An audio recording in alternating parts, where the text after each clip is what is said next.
V 30. krogu smo v Ljudskem vrtu doživeli sosedski derbi, tekmo z Aluminijem, ki pa se je tokrat končala povsem drugače kot preostale tri v tem prvenstvu. Na koncu je bilo 1:1. Začelo se je že v drugi minuti s poizkusom Klinarja.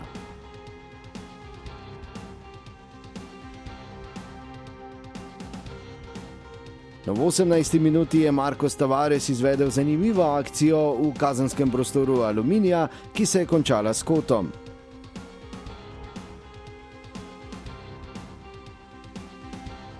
V 24. minuti najlepša priložnost za Tavaresa na tej tekmi, 6 metrov je poizkusil.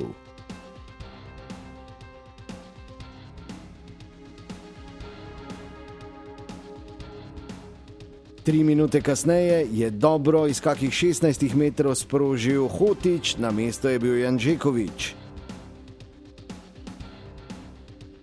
Najlepša akcija prvega polčasa je nedvomno bila v 30. minuti, ko je Luka Zahović tako krasno zadel vole, a žal je žoga zletela mimo leve vratnice vratarja Janžekovića.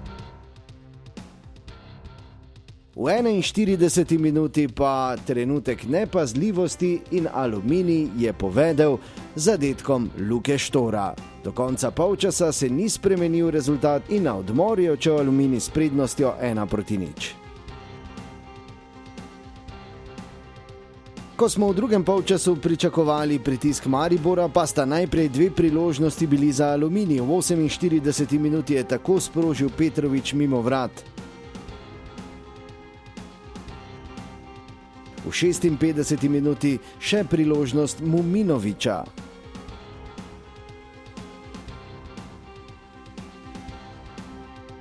V 57. minuti je dobro poizkušal Dino Hotić, a iztržil kot. V 59. minuti beležimo poizkus Zahovića z glavo mimo vrat.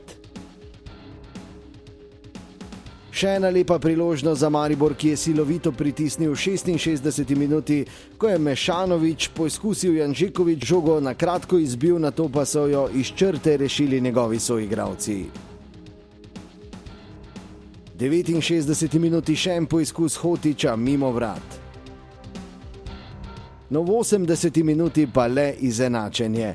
Podal je Dervišević, na mestu pa z glavo šolsko Mešanović za izenačenje v Ljudskem vrtu.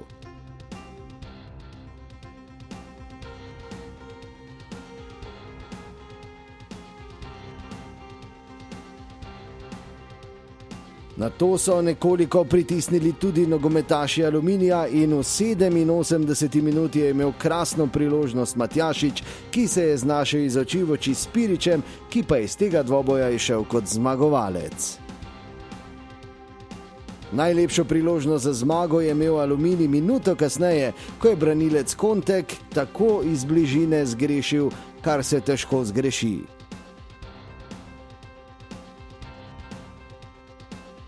Zadnja priložnost za Maribor je bila v 91. minuti, ko je Santoš takole zgrešil iz bližine. Na koncu smo torej bili priča delitvi točk v Ljudskem vrtu, Maribor Aluminij 1:1. Nismo ispunili ono što smo očekivali, ali na kraju kada sve uzmemo, saberemo, oduzmemo, možemo biti zadovoljni sa točkom. Aluminij je pokazao da ima izuzetno dobru ekipu, imali su svojih prilika i mi smo na kraju možda mogli doći do preokreta, mogli izgubiti, tako da točka je realan rezultat. Skozi celo tekmo smo iskali ritem, katerega nam je nasprotnik malo z njihovim načinom. Pronamenskim načinom nam ga ni dal. Pričakovali smo težko tekmo, vendar smo vseeno pričakovali, da bomo malo bolj živi, da bomo imeli boljše sprejeme, da bomo hitreje igrali naprej. Nažalost nam to ni uspelo.